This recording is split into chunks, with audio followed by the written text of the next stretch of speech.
Step 2. Came to believe that a power greater than ourselves could restore us to sanity. The moment they read Step 2, most AA newcomers are confronted with a dilemma, sometimes a serious one. How often have we heard them cry out, "Look what you people have done to us. You have convinced us that we are alcoholics and that our lives are unmanageable. Having reduced us to a state of absolute helplessness, you now declare that none but a higher power can remove our obsession. Some of us won't believe in God, others can't, and still others who do believe that God exists have no faith whatever He will perform this miracle. Yes, you've got us over a barrel, all right, but where do we go from here? Let's look first at the case of the one who says he won't believe, the belligerent one. He is in a state of mind which can be described only as savage. His whole philosophy of life in which he so gloried is threatened. It's bad enough, he thinks, to admit alcohol has him down for keeps. But now, still smarting from that admission, he is faced with something really impossible. How he does cherish the thought that man, risen so majestically from a single cell in the primordial ooze, is the spearhead of evolution and therefore the only God that his universe knows. Must he renounce all this to save himself? At this juncture, his AA sponsor usually laughs. This, the newcomer thinks, is just about the last straw. This is the beginning of the end. And so it is. The beginning of the end of his old life and the beginning of his emergence into a new one. His sponsor probably says, "Take it easy. The hoop you have to jump through is a lot wider than you think." At least I found it so. So did a friend of mine who was a one-time vice president of the American Atheist Society, but he got through with room to spare. "Well," says the newcomer, "I know you're telling me the truth. It's no doubt a fact that AA is full of people who once believed as I do. But just how, in these circumstances, does a fellow take it easy? That's what I want to know." That, agrees the sponsor, is a very good question indeed. I think I can tell you exactly how to relax. You won't have to work at it very hard either. Listen, if you will, to these 3 statements. First, Alcoholics Anonymous does not demand that you believe anything.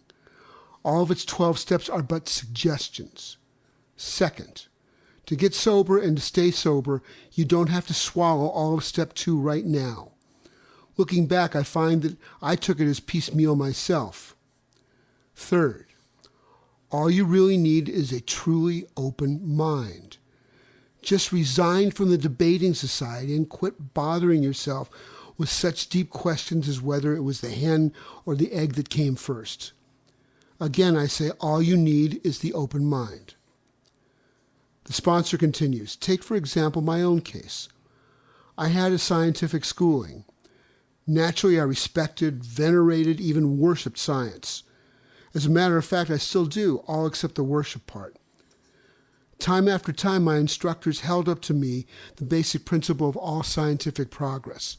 Search and research, again and again, always with the open mind.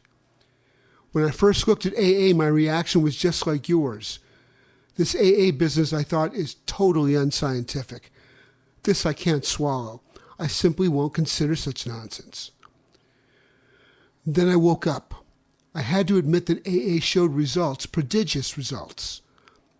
I saw that my attitude regarding these had been anything but scientific. It wasn't AA that had the closed mind. It was me. The minute I stopped arguing, I could begin to see and feel. Right there, Step 2 gently and very gradually began to infiltrate my life. I can't say upon what occasion or upon what day I came to believe in a power greater than myself, but I certainly have that belief now.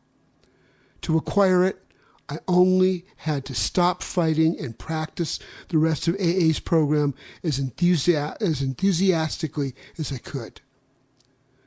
This is only one man's opinion based on his own experience, of course. I must quickly assure you that AA's tread innumerable paths in their quest for faith. If you don't care for the one I've suggested, you'll be sure to discover one that suits if only you look and listen. Many a man like you has begun to solve the problem by the method of substitution. You can, if you wish, make AA itself your higher power. Here's a very large group of people who have solved their alcohol problem. In this respect, they are certainly a power greater than you who have not even come close to a solution. Surely you can have faith in them. Even this minimum of faith will be enough. You will find many members who have crossed the threshold just this way. All of them will tell you that, once across, their faith broadened and deepened. Relieved of the alcohol obsession, their lives unaccountably transformed, they came to believe in a higher power, and most of them began to talk of God. Consider next the plight of those who once had faith but have lost it. There will be those who have drifted into indifference, those filled with self-sufficiency who have cut themselves off, those who have become prejudiced against religion, and those who are downright defiant because God has failed to fulfill their demands. Can AA experience tell all these they may still find a faith that works? Sometimes AA comes harder to those who have lost or rejected faith than to those who never had any faith at all, for they think they have tried faith and found it wanting. They have tried the way of faith and the way of no faith. Since both ways have proved bitterly disappointing, they have concluded there is no place whatever for them to go. The roadblocks of indifference, fancied self-sufficiency, prejudice, and defiance often prove more solid and formidable for these people than any erected by the unconvinced agnostic or even the militant atheist. Religion says the existence of God can be proved. The agnostic says it can't be proved. And the atheist claims proof of the non-existence of God. Obviously, the dilemma of the wanderer from faith is that of profound confusion. He thinks himself lost to the comfort of any conviction at all. He cannot attain, even in a small degree, the assurance of the believer, the agnostic, or the atheist. He is the bewildered one. Any number of AAs can say to the drifter, yes, we were diverted from our childhood faith too. The overconfidence of youth was too much for us. Of course, we were glad that good home and religious training had given us certain values. We were still sure that we ought to be fairly honest, tolerant, and just, that we ought to be ambitious and hardworking. We became convinced that such simple rules of fair play and decency would be enough. As material success founded upon no more than these ordinary attributes began to come to us, we felt we were winning at the game of life. This was exhilarating and it made us happy. Why should we be bothered with theological abstractions and religious duties or with the state of our souls here or hereafter? The here and now is good enough for us. The will to win would carry us through. But then alcohol began to have its way with us. Finally, when all our scorecards read 0 and we saw that one more strike would put us out of the game forever, we had to look for our lost faith. It was in AA that we rediscovered it, and so can you. Now we come to another kind of problem, the intellectually self-sufficient man or woman. To these, many AAs can say, yes, we were like you, far too smart for our own good. We love to have people call us precocious. We used our education to blow ourselves into prideful balloons, though we were careful to hide this from others. Secretly, we felt we could float above the rest of the folks on our brain power alone. Scientific progress told us there was nothing man couldn't do. Knowledge was all-powerful. Intellect could conquer nature. Since we were brighter than most folks, so we thought, the spoils of victory would be ours for the thinking. The God of intellect displaced the God of our fathers. But again, John Barleycorn had other ideas. We who had won so handsomely in a walk turned into all-time losers. We saw that we had to reconsider or die. We found many in AA who once thought as we did. They helped us to get down to our right size. By their example, they showed us that humility and intellect could be compatible, provided we placed humility first. When we began to do that, we received the gift of faith, a faith which works. This faith is for you too. Another crowd of AAs says, we were plumb disgusted with religion and all its works. The Bible, we said, was full of nonsense. We could recite its chapter and verse, and we couldn't see the beatitudes from the begats. In spots, its morality was impossibly good. In others, it seemed impossibly bad. But it was the morality of the religionists themselves that really got us down. We gloated over the hypocrisy, bigotry, and crushing self-righteousness that clung to so many believers, even in their Sunday best. How we loved to shout the damaging fact that millions of the good men of religion were still killing one another off in the name of God. This all meant, of course, that we had substituted negative for positive thinking. After we came to AA, we had to recognize that this trait had been an ego-feeding proposition. In belaboring the sins of some religious people, we could feel superior to all of them. Moreover, we could avoid looking at some of our own shortcomings. Self-righteousness, the very thing that we had contemptuously condemned in others, was our own besetting evil. This phony form of respectability was our undoing, so as far as faith was concerned. But finally, driven to AA, we learned better. As psychiatrists have often observed, defiance is the outstanding characteristic of many an alcoholic. So it's not strange that lots of us have had our day at defying God himself. Sometimes it's because God has not delivered us the good things of life which we specified, as a greedy child makes an impossible list for Santa Claus. More often, though, we had met up with some major calamity and our way of thinking lost out because God deserted us. The girl we wanted to marry had other notions. We prayed God that she'd change her mind, but she didn't. We prayed for healthy children and were presented with sick ones or none at all.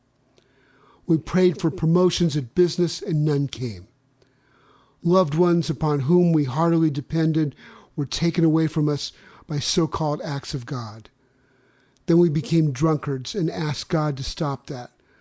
But nothing happened. This was the unkindest cut of all. Damn this faith business, we said.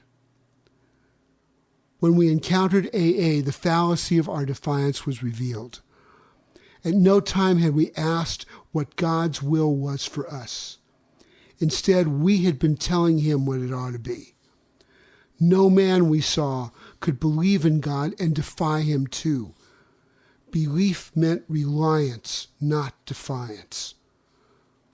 In AA, we saw the fruits of this belief. Men and women spared from alcohol's final catastrophe. We saw them meet and transcend their other pains and trials. We saw them calmly accept impossible situations, seeking neither to run nor to recriminate. This was not only faith, it was faith that worked under all conditions.